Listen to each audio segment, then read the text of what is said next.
우리 지난주간 고난주간 산상수훈 집회를 마쳤는데요. 예수님께서는 산상수훈을 마치시면서 우리 앞에 멸망의 길과 생명의 길이 있는데 생명의 길로 인도하는 좁은 문을 선택하라고 말씀하셨습니다. 오늘 예수님께서 의미하시는 이 생명으로 인도하는 문의 이 생명은 예수 믿는 자가 누리는 예수의 생명으로 마지막 날에 부활을 약속하는 부활의 생명이기도 합니다. 그래서 오늘 부활주의를 맞이하여 예수님의 산상수훈 가운데 이 부활의 생명에 대해서 생각해 보고자 합니다. 부활의 생명이란 물론 죽음을 이기는 생명입니다. 그래서 몸이 죽어도 예수를 믿는 자는 다시 신령한 몸으로 부활하여 영원히 살 수가 있습니다. 그러한 예표로 이렇게 죽음을 정복하는 이러한 기적적인 치유의 역사를 지금도 주님께서는 행하시는 줄로 믿습니다.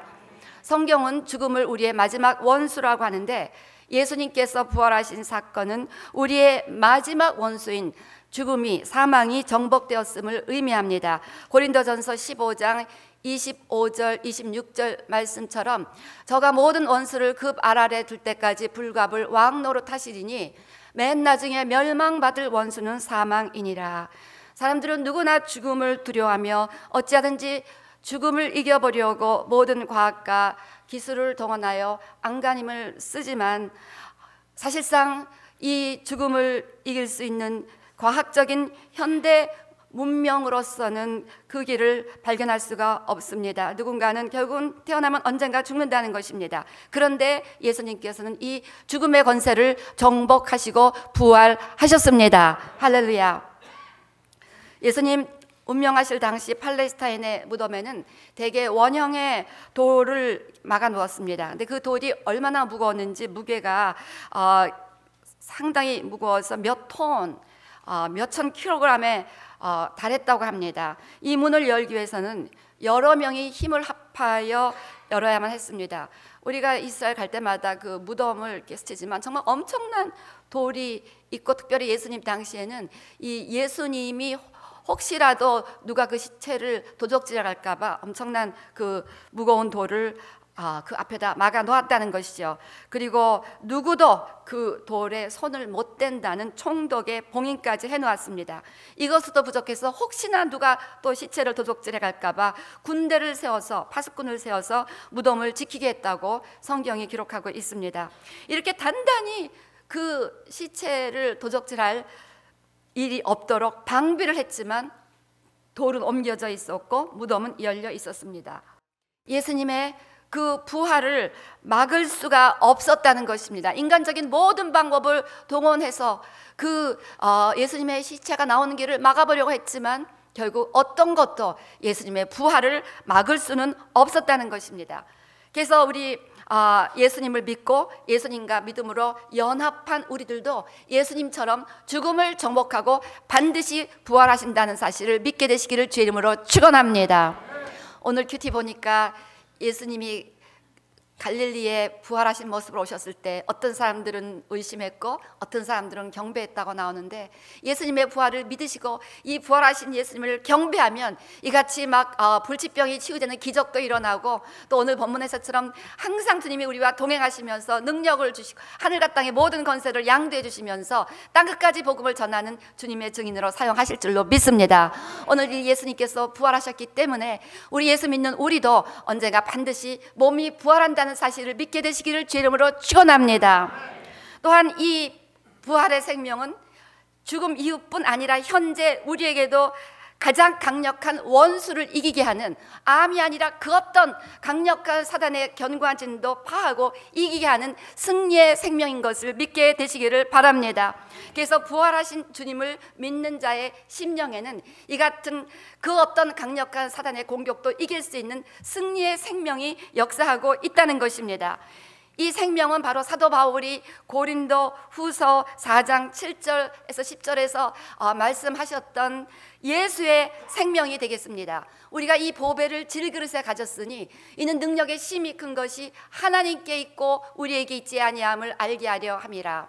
우리가 사방으로 우겨쌈을 당하여도 쌓이지 아니하며 답답한 일을 당하여도 낙심하지 아니하며 핍박을 받아도 버림받지 아니하고 거꾸로 됨을 당하여도 망하지 아니하고 우리가 항상 예수 죽인 것을 몸에 짊어짐은 예수의 생명도 우리 몸에 나타나게 하려 함이라. 내가 죽고 내 안에 예수의 생명이 나타나 그 생명의 힘으로 승리하며 정복하며 살아가야 되는 인생인 것을 우리가 믿어야 된다는 것입니다. 때문에 부활하신 예수의 생명, 죽음을 이기신 최고로 강력한 그 생명이 우리 예수 믿는 자의 심령 안에 역사하고 있기 때문에 우리는 예수님의 이름으로 어떠한 기적도 기대할 수 있고 치유도 기대할 수 있고 어떠한 불가능도 정복할 수 있음을 믿으며 살아가야 될 줄로 믿습니다. 그래서 부활의 생명을 소유한 우리들에게는 절망이 없습니다. 오직 끝까지 신뢰하는 절대적인 믿음만이 있는 것입니다. 때문에 이제 내가 육체 가운데 사는 것은 나를 사랑하사 자기 몸을 버리신 하나님의 아들을 믿는 믿음으로 살아야 한다는 것입니다. 부활하신 예수의 생명이 우리 안에 있기 때문에 우리는 어떤 강력한 사단의 권세도 이길 수 있다는 것입니다. 마귀는 한 길로 와서 반드시 우리에게 패배를 주는 것처럼 일시로 보일지라도 일곱 길로 물러가며 우리는 우리 안에 거하시는 그 예수님의 능력으로 승리한다는 것을 꼭 믿게 되시기를 바랍니다. 의인이 7번 넘어지는 것처럼 보일지라도 예수의 생명을 가지고 사는 자들은 반드시 8번째 일어나 승리합니다. 그래서 우리는 두려움을 정복하고 승리를 경험합니다. 연약함을 이기고 승리합니다. 내일의 염려를 이기고 승리하는 존재로 부름받았다는 것을 믿게 되시기를 바랍니다. 이처럼 부활의 생명은 미래적인 몸의 부활을 약속하는 영생, 영원한 생명을 주실 뿐 아니라 현재도 하나님의 능력 가운데 승리하는 삶을 우리에게 약속하는 승리의 생명입니다. 우리 안에 죽음과 사단의 권세를 정복하신 예수의 생명, 그 부활의 생명이 지금도 우리 안에 살아있기 때문에 우리는 언제나 모든 가능성 속에서 살아야 된다는 것을 꼭 명심하시고 눈에 보이는 상황 앞에 절망하신 대신 오히려 승리를 선포하시며 믿음을 가지고 기도하시기를 바랍니다. 부활은 바로 여기 이 땅에서 나의 현실 가운데서 역동적으로 매일매일 순간순간 경험되어지는 저와 여러분의 오늘의 이야기라는 것입니다. 모든 가능성으로 충만한 풍성한 생명이라는 것입니다. 예수님께서 말씀하실 때 내가 온 것은 양으로 생명을 얻되 더 풍성히 얻게 하려 함이라 하였습니다. 이번 부활주를 기하여 이 같은 모든 것을 이기고 또 이기는 그러한 부활의 생명, 풍성한 생명이 날마다 역동적으로 여러분 삶에서 경험되어지시기를 주의 이름으로 축원합니다. 오늘 그 모든 암이라는 원수를 이기시고 이렇게 건강한 모습에 참석하신 우리 준자 권사님, 우리 조남근 장로님, 그 모든 하나님의 은혜를 인하여 다시 한번 주님께 영광을 올려드립니다. 그래서 우리 모두 이 죄와 저주와 어두움에 우리 인생을 가두고자 하는 이 무덤문을 박차고 예수님처럼 회복과 승리와 빛으로 부활하시기를 다시 한번 예수님의 이름으로 축원합니다. 피아노 치는 변호사로 알려져 있는 박지영 변호사의 간증 이야기가 있습니다. 어느 세탁소가 증축을 했는데 새로운 옷걸이들이 들어왔습니다. 그랬더니 낡은 옷걸이가 한마디 합니다. 내가 옷걸이인 거 잊지 마. 옷걸이에 때로는 민코바가 걸려 있을 수도 있고 또 다 허른 작업복이 걸려질 수도 있죠. 그렇지만 그 밍크 코트 주인이 찾아가면 자기는 그냥 옷걸이일 뿐입니다. 옷걸이에 초라한 옷이 걸려 있다고 불평할 이유도 없고 옷걸이에 민코바가 걸려 있다고 자랑할 이유도 없다는 것입니다. 그저 주인이 와서 찾아가면 우리는 본연의 옷걸이로 남아있을 뿐입니다. 박지영 변호사는 본래 장래가 대단히 촉망되는 탁월한 피아니스트 지망생이었습니다. 그런데 19살에 암에 걸려서 참담한 몰골이 된 채 피아노 건반을 두들 힘조차 없어서 그 모든 꿈을 접고 날마다 눈물 가운데 불쌍한 인생으로 병상에 누워 지내게 됩니다.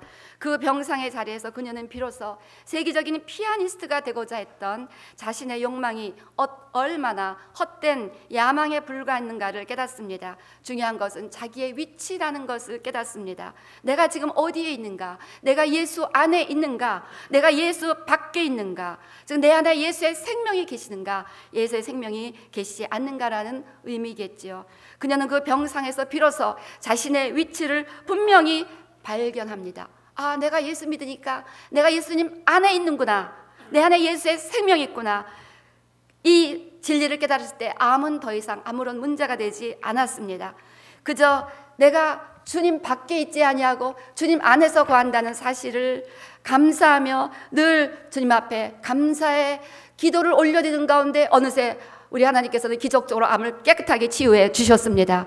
그래서 단시일에 재기해서 서울 음대 작곡과에 들어가고 음대 재학 중 하나님의 법을 이 땅에 실현하고 싶다는 단순한 비전을 가지고 또 서울 법대에 편입해서 사법고시에 합격해서 현재 변호사로 명성을 날리고 있습니다. 그러나 그녀는 지금 이렇게 고백합니다. 암 환자로 누워있을 때나 유명한 변호사인 현재나 자기에게 별로 달라진 것은 없다는 것입니다. 그저 암 환자의 옷을 걸쳤다가 변호사의 옷으로 바꿔 입었을 뿐이라는 것입니다. 중요한 사실은 보잘것없는 옷걸이와 같은 자신에게 너무도 귀하신 예수의 생명이 선물로 주어졌다는 사실이라는 것입니다. 그렇습니다. 이 사실을 깨달을 때 이같이 어떠한 불가능도 정복하고 하나님께만 영광 돌리는 귀한 삶을 살아가게 될 줄로 믿습니다. 오늘 우리 안에 예수의 생명이 없다면 지금 아무리 우리가 그 세상적으로 볼 때는 부족함이 없는 것 같고 어떠한 명성의 옷을 걸쳐 입었다 할지라도 결국은 영원한 멸망의 길을 향하여 순간순간 걸어가고 있다는 것을 깨달으시기를 바랍니다. 그 하나님 보시기에 우리는 그저 예수 안에 있는 것으로 가장 중요한 존재이고 지금 나의 인생이 비록 눈에 보기에 초라한 것처럼 보일지라도 내 안에 예수의 생명이 있고 내가 그 주님을 사랑하며 살아간다면 우리는 순간순간 풍성한 생명의 길을 향하여 나아가고 있다는 것을 꼭 믿게 되시기를 바랍니다. 그래서 이 놀라운 승리의 생명, 부활의 생명, 영원한 생명을 주시기 위해서 십자가에 못 박히시고 부활하신 우리 주 예수 그리스도께 오늘도 감사와 찬양의 박수를 힘차게 올려드리시기를 부탁을 드립니다. 우리 한번 힘차게 할렐루야, 다시 한번 힘있게 할렐루야 외치십시다. 할렐루야. 그런데 이 놀라운 생명, 풍성한 생명, 승리의 생명인 부활의 생명으로 어떻게 인도된다고 오늘 주님께서 말씀하십니까? 좁은 문으로 들어가라고 오늘 마태복음 7장 13절 말씀하십니다. 좁은 문으로 들어가라. 모든 인생들은 두 개의 문을 향하여 날마다 걸어갑니다. 천국문과 지옥문, 생명으로 인도하는 문과 멸망으로 인도하는 문. 그런데 오직 예수님만이 우리를 생명의 문으로 인도해 주십니다. 오직 예수님만이 우리를 천국의 문으로 인도해 주십니다. 요한복음 14장 6절 예수께서 가라사대 내가 곧 길이요 진리요 생명이니 나로 말미암지 않고는 아버지께로 올 자가 없느니라. 예수님 믿어야 천국에 도달합니다. 예수님만이 유일한 구원의 문이 되신다는 것입니다. 요한복음 10장 9절 말씀처럼 내가 문이니 누구든지 나로 말미암아 들어가면 구원을 얻고 또는 들어가며 나오며 꼴을 얻으리라. 그래서 우리가 예수님 한 분을 믿어야 우리는 이 놀라운 구원의 문, 풍성한 생명으로 인도하는 문으로 들어갈 수가 있다는 것입니다. 문이 무엇입니까? 아무리 좋은 집을 내가 가지고 있는 것처럼 생각해도 문이 닫혀 있어서 열리지 않고 안에서도 열어지지 않는다면 우리는 그 문에 들어갈 수가 없습니다. 아무리 교회를 오고 싶어도 교회 문이 잠겨 있으면 교회 안에 들어올 수가 없습니다. 아무리 나는 천국에 올라가고 싶어도 천국 문에 도달했는데 아무도 문을 열어주지 않으면 우리는 천국에 들어갈 수가 없습니다. 우리 여행 많이 하시는 분은 이 사실을 실감하실 거예요. 게이트에 가서 패스포드 안 되고 보딩 패스 없으면요 아무리 거기서 농성을 하고 국어를 하다시피 애원을 해도 안 들여보내요. 마찬가지로 우리가 예수 믿지 않으면 아무리 천국 문에 들어가서 간청을 해도 들어갈 수가 없다는 것입니다. 우리 마태복음 25장 10절에서 12절 말씀처럼 꼭 신랑을 기다리는 것처럼 보이지만 이 어리석은 다섯 처녀는 신랑에는 관심이 없고 다른 세상에 관심이 있다가 기름이 없어서 결국 신랑이 올 때 마중 나가지를 못했습니다. 나중에 뒤늦게 가니까 다 혼인잔치에 들어갔고 문이 닫혀서 남은 처녀들이 와서 가로되 주여 주여 Lord Lord 우리에게 열어주세요. 나 천국 문에 내가 예수님 믿고 교회 다녔습니다. 나 알잖아요. 우리에게 문을 열어주셔야지요. 그랬는데 12절 뭐라고 말씀하십니까? 그 안에서 가로되 진실로 너에게 내가 너희를 알지 못하노라. 문을 안 열어주시면 못 들어간다는 것입니다. 마찬가지 얘기가 누가복음 13장 24절 25절, 여기서도 주여 주여 내가 주의 이름으로 권능을 행하고 치유를 하고 예언을 하고 뭐 이렇게 하지 않았습니까? 그럴 때 예수님이 이렇게 말씀하신다는 거예요. 좁은 문으로 들어가기를 힘쓰라. 내가 너희에게 이르노니 들어가기를 구하여도 못하는 자가 많으리라. 집주인이 일어나 문을 한번 닫은 후에 너희가 밖에 서서 문을 두드리면 주여 열었소서 하면 저가 대답하여 가로되 나는 너희가 어디로서 온 자인지 알지 못하노라 하리니. 산상수훈 마태복음 7장의 말씀이 이렇게 누가복음 13장에서는 구체적으로 기록되어 있습니다. 문이 닫혀갖고 밖에서 주여 주여 내가 주의 이름으로 권능을 행했다고 하면서 문을 두드리라고 해도 I don't know you 그러면서 문을 안 열어주신다는 것입니다. 이것은 무서운 멸망의 순간입니다. 이 땅에 누구든지 언젠가 이 문 앞에 서야 되는데 문이 열리는 자가 있고 문이 열리지 않는 자가 있다는 것입니다. 오늘 여러분들은 그 문 앞에 섰을 때 문이 열릴 수 있다고 믿으십니까? 예수님께서 구원의 문이 되신다는 의미는 예수님께서 우리가 천국문 앞에 당도했을 때 내 아들아 내 딸아 나의 신부야 왔느냐 하면서 얼른 문을 열어주시는 유일한 분이 되신다는 것입니다. 천국 열쇠를 가지신 유일한 분이시라는 것입니다. 그래서 천하인간의 예수 이외에는 우리를 구원할 자가 없다고 사도행전 4장 12절 말씀하십니다. 우리 한번 다 같이 봉독해 볼까요? 시작. 다른 이로서는 구원을 얻을 수 없나니 천하인간의 구원을 얻을 만한 다른 이름을 우리에게 주신 일이 없음이니라 하였더라. 요즘 제가 이렇게 비행기 타면 이제 특별히 비행기 타는 시간 전도하는 시간이잖아요. 옆에 분들을 전도하려 보면요 깜짝 놀라는 건 너무나 많은 분들이 종교다원주의를 믿습니다.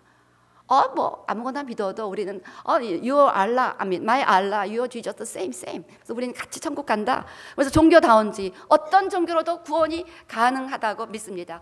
구원의 문이 매우 넓다는 것입니다. 이것저것 다 믿어도 누구든지 들어갈 수 있도록 넓은 문이라는 것입니다.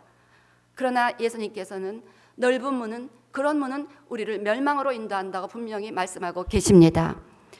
요한복음 10장에서는 우리 영혼을 노력하는 절도요 강도 같은 존재들이라고 말씀하고 있습니다. 예수님 없이는 절대로 하나님 앞에 나아갈 수가 없다는 것입니다. 왜입니까? 하나님은 절대적으로 죄라고는 모르시는 지고지순하신 거룩하신 분이십니다. 그분의 거룩하심 앞에 죄가 눈꼽만큼만 있어도 설 수가 없습니다. 구약에서는 하나님 앞에서다가 다 죽었습니다.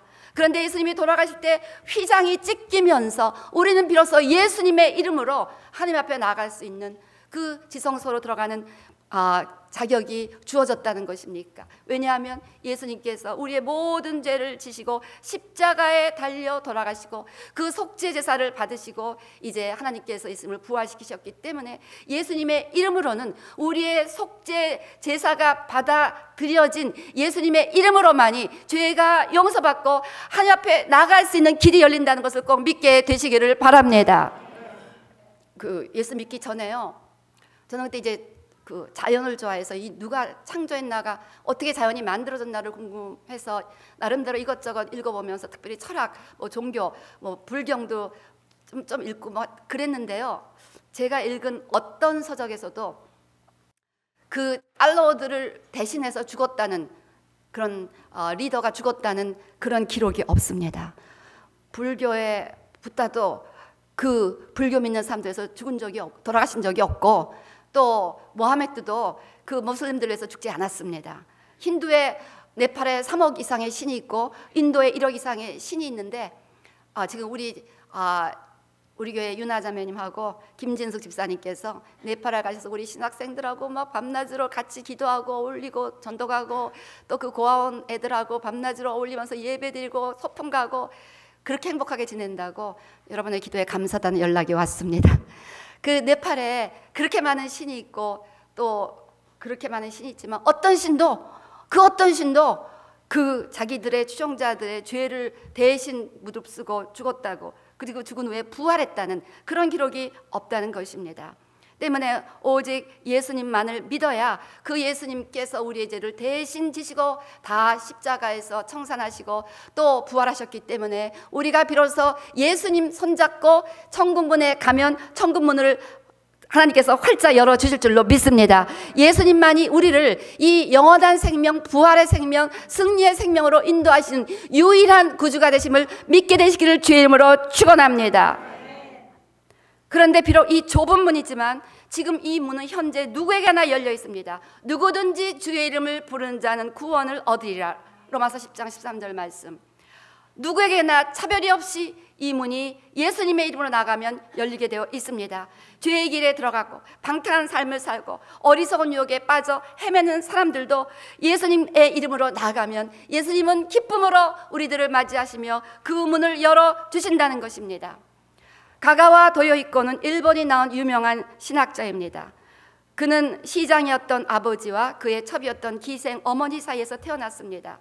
그는 비록 시장인 아버지의 집에서 자라났지만 첩의 아들이라고 눈칫밥을 먹어야 했습니다.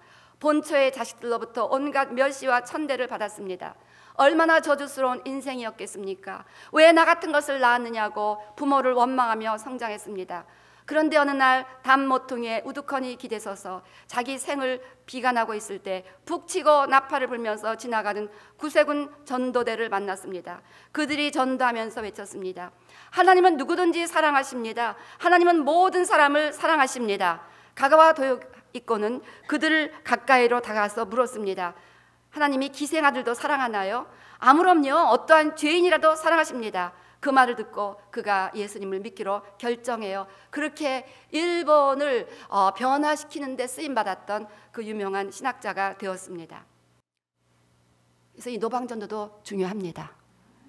로마서 10장 9절에는 내가 만일 내 입으로 예수를 주로 시인하며 또 하나님께서 그를 죽은 자 가운데서 살리신 것을 내 마음에 믿으면 구원을 얻으리니 사람이 마음으로 믿어 의에 이르고 입으로 시인하여 구원에 이른다고 했습니다. 누구든지 주의 이름을 부르기만 하면 예수님 통해서 천국문으로 나아가 그 풍성한 생명, 부활의 생명, 예수의 생명을 소유할 수 있게 된다는 것입니다. 때문에 오늘도 아직까지도 예수님을 그 내 마음의 구주로 영접하지 않으신 분들은 오늘 반드시 예수님 믿으시고 그리고 이 풍성한 생명으로 들어가는 이 놀라운 문에 대한 비밀을 깨달으시고 예수의 생명을 소유할 수 있게 되시기를 주의 이름으로 축원합니다.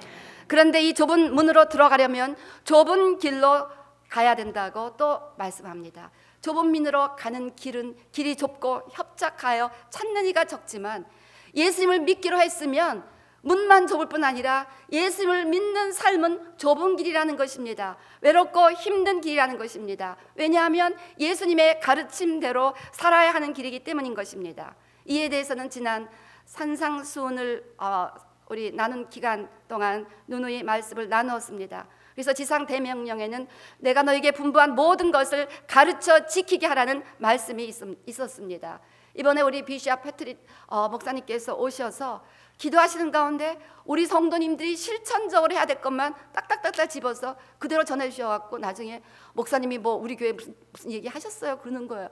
저는 절대 뭐 그런 얘기 안 해요. 우리 강사님들하고 그런 얘기 할 시간이 없습니다. 근데 그래서 어떻게 설교 준비하셨어요? 했더니 자기가 다른 거 해왔는데 본인이 다른 설교 준비 다 해왔는데 기도하면 하나님이 다른 말씀을 주셔서 그대로 들리는 대로 적고 나서 그냥 전했다 이렇게 말씀하시더라고요. 그게 그냥 다 실천적인 거였습니다. 실천적인 거였어. 하나하나. 당신들이 교회에 오면 이제 나를 위해서 사는 것이 아니라 남들을 위해서 사는 것이다. 뭐 이런 거 절대로 부정적인 사람하고는 교제하지 말라. 이것은 누룩처럼 번져간다. 아무리 좋아 보여도 자꾸만 부정적인 말하면 그 사람과 교제하지 말라. 뭐 하여튼 너무너무 그런 구체적으로 실천해야 되는 그런 메시지를 가르쳐 주셨고 이걸 위해서 내가 얘기하면 목사가 뭐 알고 얘기하나 여러분들 또 오해 잘하시잖아요. 그럴까 봐 이렇게 또 하나님께서 일하셨나 보다 하는 그런 생각을 했습니다. 우리 지난 주간 함께 그 동영상을 보았던 파키스탄 장군 샤바스 바티 이분이 말씀하듯 지금 우리는 복음을 실천하며 살아야 됩니다. 그래서 그리스도인은 삶을 통하여 우리가 그리스도인을 따르는 자를 증명해야 한다는 것입니다.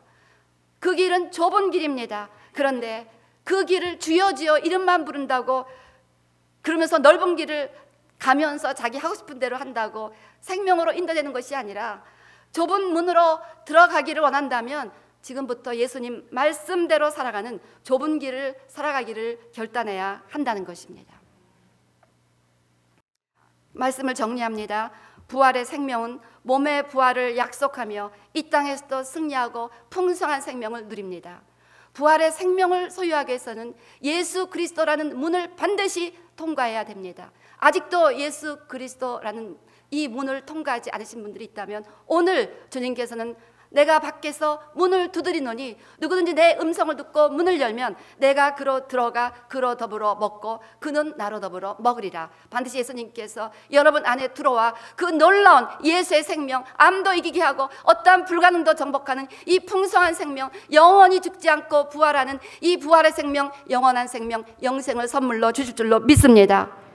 또한 부활의 생명을 누리기 위해서는 좁은 길을 선택하시기를 바랍니다. 이미 예수 믿고 오늘 이 자리에 와 계신 우리 성도님들은 내가 죽고 내 안에 그리스도께서 사시는 삶, 산상수훈의 말씀대로 살아가는 삶을 결단하시고 성령님께 그렇게 살 수 있도록 늘 도움을 요청하시기를 다시 한번 부탁을 드립니다. 사랑하는 성도 여러분, 예수님을 믿어야 됩니다. 그냥 믿을 뿐 아니라 주여 주여 이름만 가지고 믿는 것이 아니라 주여 주여 다섯 처녀처럼 불렀지만 기름은 하나도 없고 성령의 어노인팅은 아무것도 없어. 주여 주여 내가 무슨 권능을 했고 뭐를 했지만 안에는 탐욕이 가능해서 하나님의 영광이 아니라 자기의 영광을 추구하며 살아가는 그러한 삶을 살지 마시고 나를 위해 돌아가신 예수님 위해 그 샤바스 바티 장군처럼 나를 내려놓고 예수님의 영광을 위하여 살아가시기를 부탁을 드립니다. 왜냐하면 예수님께서 우리를 사랑하사 죽기까지 사랑하시며 당신의 전부를 주시며 우리를 구원하셨기 때문인 것입니다. 예루살렘에 가는 사람이라면 또 제가 예루살렘에 가는 분에게 꼭 가라고 추천하는 곳이 있습니다. 바로 홀로코스트 기념관입니다. 2차 세계대전 때 나치 독일이 이스라엘 사람 600만 명을 죽인 그 희생을 기념하는 전시관입니다. 그래서 이스라엘 사람들은 유대인 학살 기념관을 세웠습니다. 그런데 그 기념관 마당에 하나의 조그만 동상이 있습니다. 그 동상은 대단히 아름다웠던 사랑의 이야기를 기념하기 위해 세워졌습니다. 2차 세계대전 당시 독일군이 폴란드에 들어왔습니다. 많은 유대인들이 학살을 당했지만 특별히 폴란드에서만 300만 명이 죽었습니다. 그 당시 독일군이 폴란드에 살고 있는 유대인들을 모조리 없애고자 할 때의 일입니다. 어느 초등학교에 학생들이 가득 모여 있었습니다. 그 가운데 유대인 어린아이들은 가슴에 노란 다윗의 별을 달고 있었습니다. 유대인이라는 표시로 강제로 애들에게도 그 노란 별을 달게 한 것이지요. 그렇게 별을 달고 있는 아이들과 폴란드 아이들은 함께 클래스룸에서 공부를 하고 있었습니다. 그들은 친구로서 서로 사랑했습니다. 그런데 어느 날 독일군이 총을 들고 어느 클래스룸에 다가옵니다. 아이들은 벌벌 떨었습니다. 선생님은 그들을 안타깝게 지켜보고 있었습니다. 독일군은 아이들을 향하여 가슴에 노란 별을 단 아이들은 다 나와 라고 명령했습니다. 무섭고 당황한 나머지 모두들 소리를 지릅니다. 선생님은 아이들을 내놓지 않았습니다. 아이들은 너무 무서워 선생님을 꼭 끌어안았습니다. 선생님도 그들을 껴안고 있었습니다. 독일군은 선생님은 물러나고 아이들만 내놓으시오 라고 다그칩니다. 그러나 선생님은 그럴 필요 없습니다. 제가 함께 가겠습니다 라고 말하면서 유대인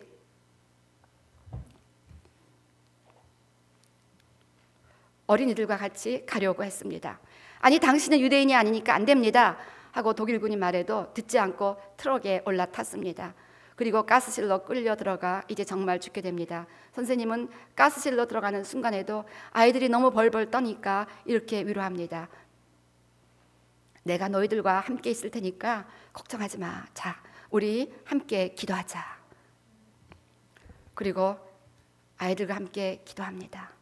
어때? 기도하고 나니까 마음이 편하지? 예, 이제 편하네요. 내가 너희들과 함께 있으니까 마음이 편하지? 선생님, 이제 우리 두렵지 않아요. 사실 이 폴란드 선생님은 유대인 어린이들과 함께 가스실로 가야 할 이유가 전혀 없었습니다. 단지 아이들을 사랑해서 아이들이 무서워하는 모습을 보고는 그 아이들이 말할 수 없는 두려움 속에서 죽어가는 모습을 보고 그냥 있을 수가 없어서 그들을 끌어안고 같이 가스실로 들어가 결국 함께 숨졌습니다. 예루살렘에 있는 유대인 학살 기념관 홀로코스트 뮤지엄에는 이 폴란드 초등학교의 여자 선생님이신 코르자크 선생님이 벌벌 떨고 있는 어린아이들을 꼭 끌어안는 모습을 동상으로 세워놓았습니다. 아마 이 동상을 여러분 기억하실 것입니다. 예수님은 바로 우리들을 너무 사랑하사 죄 가운데 벌벌 떨며 죽어가는 우리들을 불쌍히 여기사 당신의 생명을 주시기 위해서 십자가에 못 박히시고 부활하셨습니다. 우리 한번 머리를 숙여주시기 바랍니다.